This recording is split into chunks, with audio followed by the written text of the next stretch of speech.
ये हमारा सौभाग्य है कि अभी उन शहीद परिवारों से जुड़े हुए सम्मानित सदस्यों को यहाँ पर मंच पर सम्मान करने का सौभाग्य मुझे प्राप्त हुआ, जिसमें captain Manoj Pandey,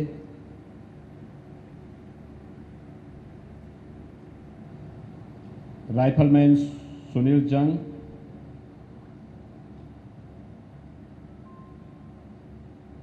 major Ritesh Sharma, captain Aditya मिश्र, लांस नायक केवलानंद द्विवेदी, लखनऊ के 5 ऐसे भारत माता के अमर सपूत थे जिन्हें कारगिल युद्ध के दौरान देश की सीमाओं की रक्षा करते हुए और दुश्मनों को भारत की सीमा से बाहर करने के लिए जिन्होंने अपना सर्वोच्च बलिदान दिया था। हम सब इस बात को जानते हैं कि भारत माता के महान सपूतों, वीर जवानों की सतर्कता, उनकी सजगता और मातृभूमि के लिए उनके समर्पण और अद्भुत बलिदान के कारण ही हम सब न केवल स्वाधीनता का अनुभव करते हैं बल्कि एक सुरक्षित माहौल में चैन की नींद भी व्यतीत करते हैं और चैन से अपना गुजर बसर भी करते हैं।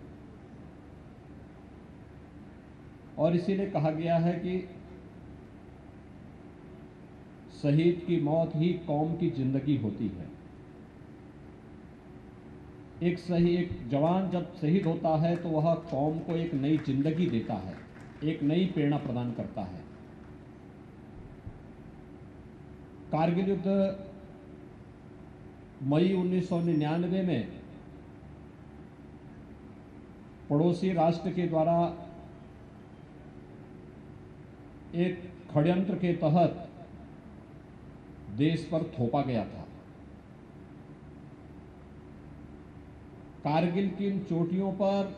एक साजिश के तहत दुश्मन देश ने कब्जा करके वहां पर आसानी से भारतीय सेना को निशाना बनाए जाने लग गया।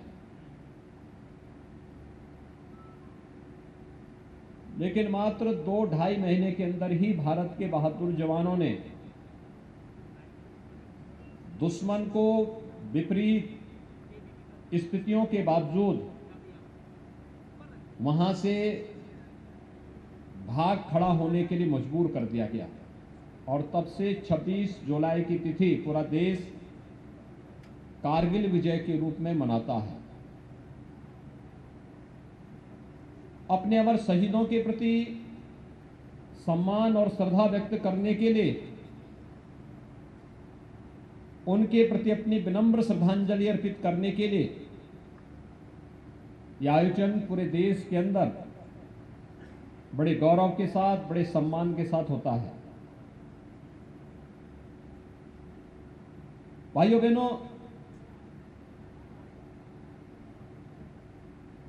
भारत के इन बहादुर जवानों की सजगता का ही परिणाम है कि आज विपरीत परिस्थितियों के बावजूद भारत मजबूती के साथ अपनी सीमाओं की सुरक्षा करने और बड़े से बड़े षड्यंत्र को विफल करने में सफल है।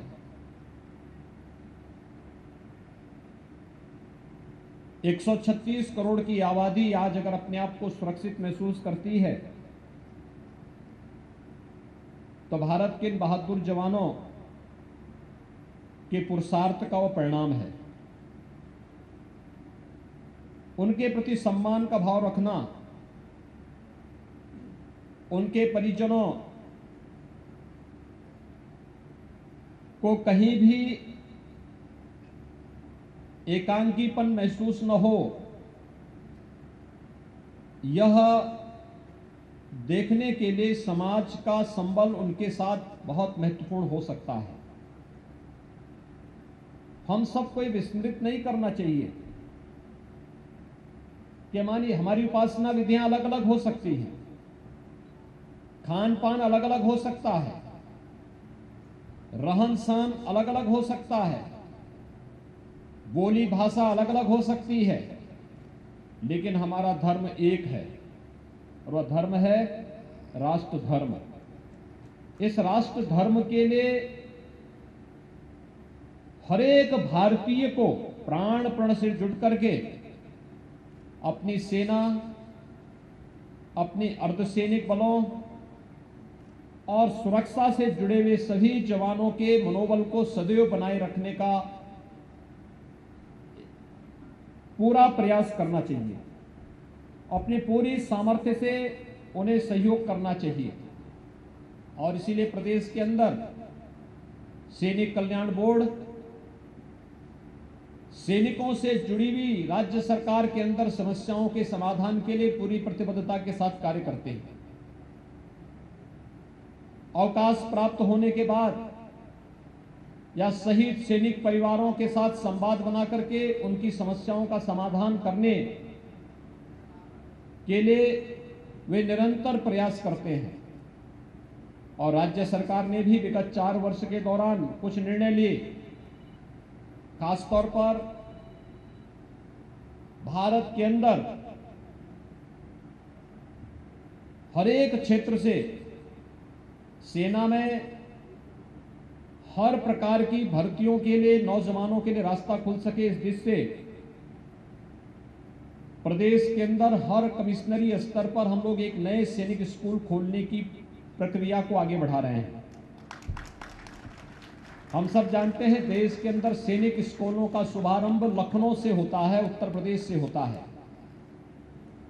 और लखनऊ सैनिक स्कूल की ही देन कैप्टन मनोज पांडे रहे हैं, जिन्हें कारगिल युद्ध के दौरान सर्वोच्च बलिदान के लिए भारत का सर्वोच्च रक्षा सम्मान परमवीर चक्र से सम्मानित किया गया था और इसलिए कैप्टन मनोज पांडे के नाम पर हमारी सरकार ने लखनऊ सैनिक स्कूल का नामकरण भी किया। भाइयों बहनों, न केवल सैनिक स्कूल के माध्यम से उनके अपने भारत की युवा पीढ़ी के अच्छे प्रशिक्षण की व्यवस्था हो सके, बल्कि सेना में जाकर के उसके माध्यम से देश के अंदर सेवा के विभिन्न क्षेत्रों में हमारे युवाओं को अवसर मिल सके, इस प्रक्रिया को जोड़ते हुए राज्य सरकार ने सैनिक स्कूलों की इस प्रक्रिया को तेजी के साथ आगे बढ़ाया है। हम सब आभारी हैं प्रधानमंत्री मोदी जी के, जिन्होंने देश के अंदर नए बजट में 100 नए सैनिक स्कूल खोलने का प्रस्ताव रखा है। उत्तर प्रदेश के अंदर वर्तमान में हम 4 सैनिक स्कूल चला रहे हैं, 5वें का भी हाल ही में हम लोगों ने शिलान्यास किया है और हमारा प्रयास है कि हर कमिश्नरी मुख्यालय में कम से कम एक सैनिक स्कूल अवश्य होना चाहिए। ये प्रशिक्षण, अनुशासन और राष्ट्र के प्रति समर्पण की एक अद्भुत मिसाल इसके माध्यम से हम प्रस्तुत कर सकते हैं। दूसरा, सेना, अर्धसेना या हमारे बहादुर जवान पुलिस से हो, इन सभी के शहादत पर राज्य सरकार अपनी ओर से शहीद परिवारों को 50 लाख रुपए की सहायता, परिवार के एक सदस्य को शासकीय सेवा में समायोजन और शहीद के नाम से किसी एक भवन या मार्ग के नामकरण के साथ साथ उनका कोई एक स्मारक बनाने की कार्रवाई भी अपने स्तर पर बनाना प्रारंभ की है। अब तक प्रदेश सरकार ने इस संबंध में एक अच्छी प्रगति की है और हम लोगों का सदैव प्रयास रहता है कि राज्य सरकार हो या फिर सैनिक कल्याण बोर्ड, हम लोग शहीद परिवारों के प्रति, पूर्व सैनिकों के प्रति या सेना अर्धसेना बलों में कार्य करने वाले जवानों के परिवारों को बराबर एक संबल दे सकें, इसके लिए निरंतर सरकार इस दिशा में प्रयास कर रही है। आज का दिन हमारे लिए गौरव और गरिमा का दिन है कि आज से 22 वर्ष पूर्व 1999 में दुश्मन देश को बुरी तरह परास्त करते हुए भारत ने कारगिल पर पुनः विजय प्राप्त करके दुनिया के सामने भारतीय सेना के शौर्य और पराक्रम का लोहा एक बार फिर से मनवाया था। मैं इस अवसर पर शौर्य और पराक्रम के लिए भारतीय सेना को सैल्यूट करते हुए जिन जवानों ने, सेना के जिन अधिकारियों ने भारत माता की रक्षा के लिए अपने आप बलिदान दिया था, उन सभी के प्रति राज्य सरकार की ओर से विनम्र श्रद्धांजलि अर्पित करते हुए कारगिल युद्ध के साथ साथ देश की रक्षा के लिए समर्पित होने वाले सभी भारत माता के बहादुर जवानों के जुड़े हुए सभी सम्मानित शहीद परिवारों से के प्रति सरकार की पूरी सहानुभूति और सहयोग का आश्वासन देते हुए उन्हें आश्वस्त करता हूं कि राज्य सरकार सदैव उनके साथ खड़ी रहेगी। इस विश्वास के साथ कारगिल युद्ध में अपना बलिदान देने वाले भारत माता के सभी जवानों के प्रति विनम्र श्रद्धांजलि अर्पित करता हूं। धन्यवाद। जय हिंद।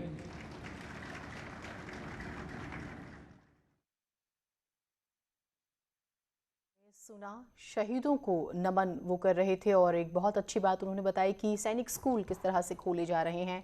और हम अपने शहीदों के योगदान को नहीं भूल सकते। मुख्यमंत्री योगी आदित्यनाथ